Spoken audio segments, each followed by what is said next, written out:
October 1978, Isle of Lewis, Outer Hebrides, Scotland. The wind howled across the Isle of Lewis, a jagged blade of sound that cut through the salt-crusted air. It was October 1978, and the Atlantic was restless. Churning grey waves that battered the cliffs of the Outer Hebrides. The island, a place of ancient stone circles and peat bogs, felt like the edge of the world, a land where the veil between the living and the lost seemed perilously thin.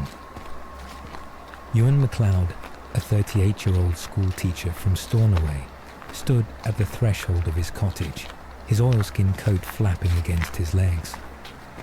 The sky was a bruise of purples and greys, and the rain came in slanted sheets, stinging his face.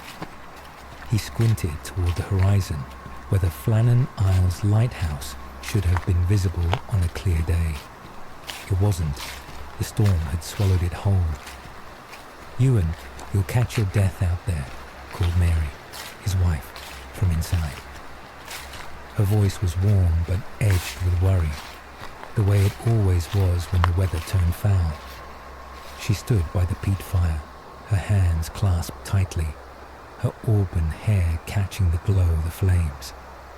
"I'm just checking the shed," he lied, pulling his cap lower. "The roof's been rattling again." Mary didn't press him. She knew better. Ewan had been restless for weeks, ever since the rumours started circulating in the pub. The Flannan Isles Lighthouse, unmanned since its keepers vanished in 1900, had been spotted glowing again. Not the steady pulse of a modern automated beacon, but an erratic, flickering light, like an oil lamp swaying in the wind. Fishermen swore they'd seen it, their faces pale as they recounted it over pints of ale. Others dismissed it as whiskey talk, but Ewan couldn't shake the unease that had settled in his chest. The Flannan Isles mystery was a wound that never healed on Lewis. In December 1900, 3 keepers, Thomas Marshall, James Ducat, and Donald MacArthur, disappeared without a trace. The lighthouse was found abandoned, its logbook filled with strange entries about storms that never happened, and a half-eaten meal left on the table. No bodies were ever found. The official report blamed a rogue wave, but the islanders whispered of older, darker things, spirits, curses, or something worse that haunted the lonely rocks of Eilean Mòr. Ewan wasn't a superstitious man. He taught history and mathematics, grounding his students in facts, not folklore. But he'd grown up hearing the stories, and the lighthouse had always loomed large in his imagination, a solitary sentinel guarding secrets no one could fathom. Now, with the strange lights reported, he felt an inexplicable pull to investigate. He grabbed his torch and a coil of rope from the shed, tucking them into his rucksack. The plan was simple. Take his small boat to Eilean Mòr, the largest of the Flannan Isles, and check the lighthouse himself. It was reckless, he knew, especially with the storm brewing, but the need to know burned brighter than his fear. He told no one, not even Mary. She'd never let him go. The harbour was a mile's walk, and by the time he reached his boat, the Selkie, his boots were sodden. The vessel rocked violently in the swells, its hull groaning. Ewan hesitated, his hand on the mooring line. The wind seemed to whisper his name, a low, guttural sound that sent a shiver down his spine. He shook it off, climbed aboard, and started the engine. The crossing was brutal. Waves crashed over the bow, soaking him to the bone. The Flannan Isles emerged from the mist like the jagged teeth of some ancient beast, their cliffs sheer and unforgiving. Eilean Mòr was the only island with a landing, a narrow stone jetty built for the lighthouse keepers. Ewan tied off the boat, his hands numb, and hauled himself onto the rocks. The path to the lighthouse was steep, a winding track of slick stone steps carved into the cliff. The wind screamed now, tugging at his coat as if trying to pull him into the sea. His torch beam danced across the ground, catching glints of quartz in the rocks. Halfway up, he stopped, his breath ragged. The lighthouse loomed above, a white tower streaked with salt and lichen. Its lantern room was dark, but the air felt wrong, heavy, like the moment before a lightning strike. Ewan reached the door. A rusted iron slab bolted shut. The lock was new, installed when the lighthouse was automated in 1971, but the bolts were loose, as if someone had tampered with them. He pried it open with a crowbar from his rucksack, the metal screeching in protest. Inside, the air was stale, thick with the smell of mildew and old oil. His torch swept the room, revealing a spiral staircase that vanished into the gloom. "Hello," he called, his voice echoing. No answer, only the drip of water somewhere above. The ground floor held a kitchen and a small bunk room, both frozen in time. A tin cup sat on the table, its rim crusted with salt.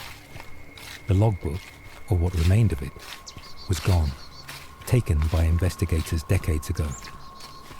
Ewan climbed the stairs, each step creaking under his weight. The wind howled through a broken window, carrying the faint tang of seaweed. At the top was the lantern room, a glass-walled chamber that housed the massive Fresnel lens. The automated beacon was off, its wiring intact but cold. Ewan's torch flickered, casting long shadows that seemed to writhe across the walls. He froze. There, in the corner, was an old oil lantern, its wick blackened, its glass smudged with soot. It hadn't been there when the lighthouse was automated. Someone had used it recently. His heart pounded. "Who's here?" he shouted, his voice cracking. The wind answered, a low moan that seemed to come from inside the tower. Ewan's rational mind scrambled for explanations. Vandals, perhaps, or a prankster from the mainland. But the lantern's presence felt deliberate, almost ritualistic. He reached out to touch it, then stopped. The air grew colder, his breath clouding in front of him. His torch flickered again, then died. Darkness swallowed him. He fumbled for the spare batteries in his rucksack, his hands shaking. A sound came from below. A slow, deliberate creak, like a footstep on the stairs. He held his breath, listening. Another creak, closer now.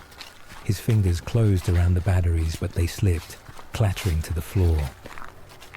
"Who's there?" he whispered, his voice barely audible. The creaking stopped. Silence pressed against his ears, thick and suffocating. Then a voice, low, guttural, almost inhuman, whispered his name. "Ewan." He stumbled backward, his back hitting the glass. The voice came again, closer from the stairwell. "Ewan, why did you come?" Panic surged through him. He scrambled to his knees, searching for the batteries. His fingers brushed something cold and wet, not metal, but slick, like seaweed. He jerked his hand back, his chest tight. The voice laughed now, a hollow, bubbling sound that seemed to come from everywhere. Ewan bolted for the stairs, his rucksack forgotten. He tripped on the first step, catching himself on the railing. The darkness was absolute, the air thick with that seaweed smell. He descended blindly, his hands gripping the walls. The voice followed, whispering fragments of words he couldn't understand. Gaelic, perhaps, or something older. He reached the ground floor and burst through the door, the storm's roar a relief after the suffocating silence. The rain lashed his face as he ran down the path, his boots slipping on the stones. He didn't look back. He couldn't. The jetty was ahead, the selkie still tied to the rocks. He leapt aboard, his hands fumbling with the ropes. The engine sputtered. then roared to life.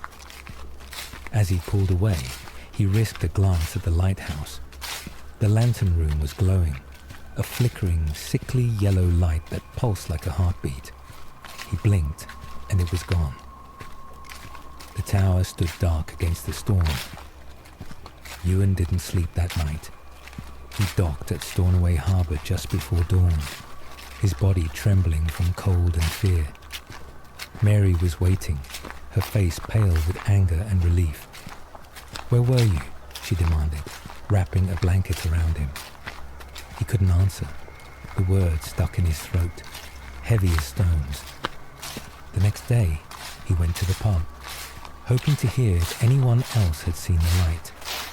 The fishermen avoided his gaze, their conversations falling silent when he approached.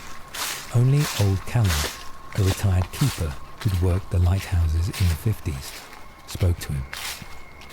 "You went out there, didn't you?" he said, his voice low. "To Eilean Mòr." Ewan nodded, his mouth dry. Callum leaned closer, his eyes bloodshot.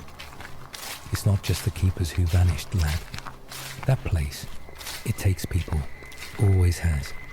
The Gaels called it Anti Eilean Damned, the cursed island. You're lucky you came back." Ewan wanted to dismiss it as superstition, but the memory of that voice, that light, clung to him. He stopped going to the pub. He stopped teaching, taking a leave of absence that stretched into months. Mary tried to help, but he saw the worry in her eyes, the way she watched him when she thought he wasn't looking. At night, he dreamed of the lighthouse. In the dreams, he was back in the lantern room, but the glass walls were gone, replaced by an endless sea. The oil lantern burned brightly, its flame casting shadows that moved like figures. 3 men, their faces blurred, reaching for him. He woke gasping, the smell of seaweed lingering in the room. In November, a fishing trawler reported seeing the light again. The Coast Guard investigated but found nothing. No lantern, no signs of entry. The lighthouse was locked, its beacon functioning normally. The report was buried, dismissed as a mirage. Ewan couldn't let it go. He began researching the Flannan Isles, poring over old records in the Stornoway Library. He found references to earlier disappearances, sailors, monks, even Viking settlers who'd vanished from Eilean Mòr centuries before. The island's name appeared in ancient texts, always with warnings. Do not linger. Do not light the flame. One entry from a 17th century monk chilled him. The lantern's keeper is not of this world. It watches and it waits. To light its flame is to invite its gaze. Ewan burned the page, his hands shaking. He told himself it was to keep Mary from finding it, but he knew the truth. He was afraid. Winter came, and with it, a strange calm. The dream stopped, and Ewan began to feel like himself again. He returned to teaching. Though his students noticed he was quieter, his eyes often drifting to the window toward the sea. Mary was relieved, but she never asked about that night. Some things were better left unspoken. In February 1979, a storm worse than the one in October swept across the Hebrides. Ewan woke in the middle of the night, the wind rattling the windows. Mary was asleep beside him, her breathing steady. He slipped out of bed, drawn to the window. The horizon was black, but there, faint and flickering, was a light. He knew it was impossible. Eilean Mòr was too far to see from their cottage. Yet the light pulsed, calling him. He dressed quietly, grabbing his coat and boots. The shed was locked, but he didn't need his boat. He walked to the cliffs, the wind tearing at him. The light grew brighter, closer, though the island was miles away. He stood at the edge, the sea roaring below. The light was in his head now, a voice whispering his name. "Ewan," it said, soft as a lover's call. "Come back." He stepped forward, his foot slipping on the wet grass. The wind caught him, and for a moment he was weightless, the light filling his vision. Then the sea swallowed him, cold and black. Mary reported him missing the next morning. The Coast Guard searched for days, but no trace of Ewan was found. Not his body, not his boat. The official report listed him as lost at sea, a tragic accident. The islanders didn't speak of it, but they avoided Eilean Mòr more than ever. Years later, in 1985, a researcher studying the Flannan Isles mystery found an old photograph in the Stornoway archives. It showed the lighthouse in 1900, its 3 keepers standing proudly in front of the tower. Behind them, faintly visible in the lantern room, was a 4th figure. A man in a dark coat, his face obscured.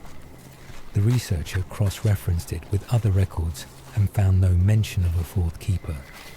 The photograph was filed away, forgotten, but those who saw it swore the man resembled Ewan MacLeod.